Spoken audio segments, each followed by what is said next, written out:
Hello વિદ્યાર્થી મિત્રો, concept just in 2 મિનિટ્સમાં આજે આપણે જોશું પીએમ પોષણ યોજના.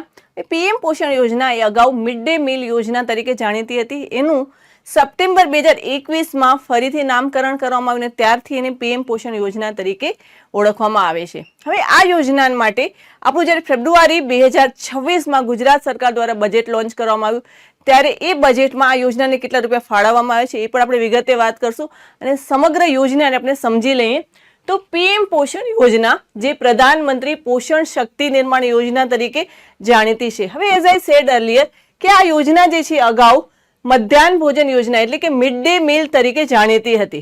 હવે અહીંયા બે વસ્તુ ખાસ ધ્યાનમાં રાખજો કે આ યોજના લોન્ચ કરનાર પ્રથમ રાજ્ય કયું હતું તો તમિલનાડુ, અને બીજું જે છે એ આપણું ગુજરાત આવશે. 1984માં આપણા ગુજરાતમાં લાગુ પડી અને સૌથી પહેલા તમિલનાડુમાં 1956 ત્યારે એના સીએમ કામરાજજી હતા અને ત્યારબાદ 1982માં રામચંદ્રનજી દ્વારા એને સમગ્ર સ્ટેટમાં કોમ્પ્રિહેન્સિવ વેમાં લોન્ચ કરવામાં આવી. પરંતુ અહીંયા યાદ રાખવાની બાબત છે કે આ બંને સ્ટેટમાં આ જે યોજના હતી એ સ્ટેટ દ્વારા સ્પોન્સર્ડ હતી.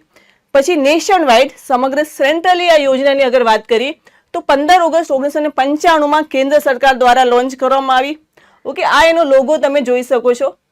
ઓકે, હવે એની સાથે સાથે આગળ જોઈએ તો 2021-22માં એનું ફરીથી નામકરણ કરવામાં આવ્યું અને ત્યારથી એ પીએમ પોષણ યોજના એટલે કે પ્રધાનમંત્રી પોષણ શક્તિ નિર્માણ યોજના તરીકે જાણીતી છે. અને એની માટેના ઉદ્દેશો નક્કી કરવામાં આવ્યા. કયા કયા ઉદ્દેશો છે તો પોષણના સ્તરમાં, બાળકના પોષણના સ્તરમાં સુધારો થવો જોઈએ. એની સાથે સાથે સ્કૂલમાં નામાંકન અને હાજરી જે છે એની સાથે સાથે મેન્ટેન થવી જોઈએ. ડ્રોપઆઉટ રેટમાં ઘટાડો થવો જોઈએ અને શાળામાં બાળકો સામાજિક સમાનતા અનુભવે એ રીતે સૌને અન્ન આપવામાં આવે છે. અને આ ઉદ્દેશોને હાંસિલ કરવા માટેનું જે ડેડલાઇન આપી છે દેટ ઇઝ 2025-26.